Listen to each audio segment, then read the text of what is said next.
সিলেট নগরীর আতিয়া মহলের জঙ্গি আস্তানা ঘিরে রোববার সকাল থেকে বেশ কয়েক দফা থেমে থেমে গুলি বিনিময় হয়েছে।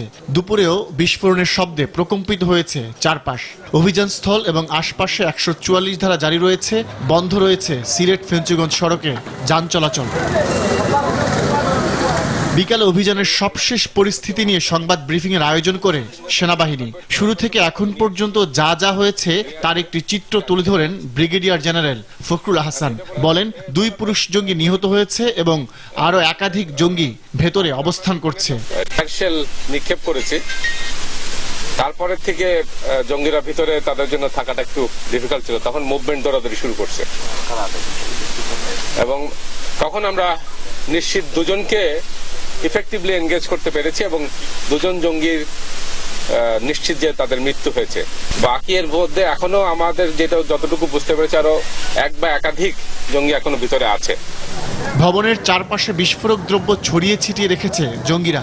তাই অভিযান পরিচালনা করতে নানা ধরনের সমস্যার সম্মুখীন হচ্ছে সেনাবাহিনী, এমনটাই জানালেন তিনি। জঙ্গি যারা এসছে বেশ ভালো জ্ঞান রাখে কিভাবে একটা টার্গেট মানে দুর্গম করে তুলতে হয়।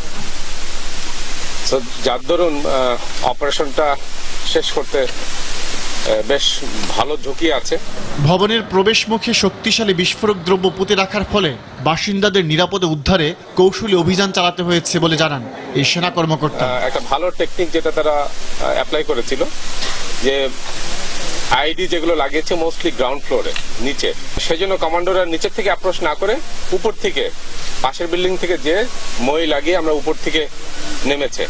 কখন অভিযান শেষ হবে তা নিশ্চিত নয় সেনাবাহিনী। তবে এ পর্যন্ত এই নিউট্রালাইজেশন এতটুকু হয়েছে, বাকিটুকু ইনশাল্লাহ চলতে থাকবে। তবে অপারেশন শেষ করে আমরা এই করবো। তবে আমি নিশ্চিত করে এখন বলতে পারছি না যে এক্স্যাক্টলি কখন অপারেশন হবে, এটার জন্য আরেকটু। এদিকে এই জঙ্গি আস্তানা সংলগ্ন পাঠানপাড়া ইসলামিয়া দাখিল মাদ্রাসার সামনে আলাদা বিস্ফোরণে নিহতের সংখ্যা বেড়ে দাঁড়িয়েছে ৬ জনে। সর্বশেষ সিলেটের জালালাবাদ থানার ওসি মনিরুল ইসলামকে ডাক্তাররা মৃত ঘোষণা করেন। বিস্ফোরণে নিহত ৬ জনের ময়নাতদন্ত সম্পন্ন হয়েছে সিলেট ওসমানী মেডিকেল কলেজ হাসপাতালে। পরে সিলেট পুলিশ লাইন্সে নিহত ২ পুলিশ কর্মকর্তা মনিরুল ইসলাম ও আবু কায়সারের জানাজা সম্পন্ন হয়েছে।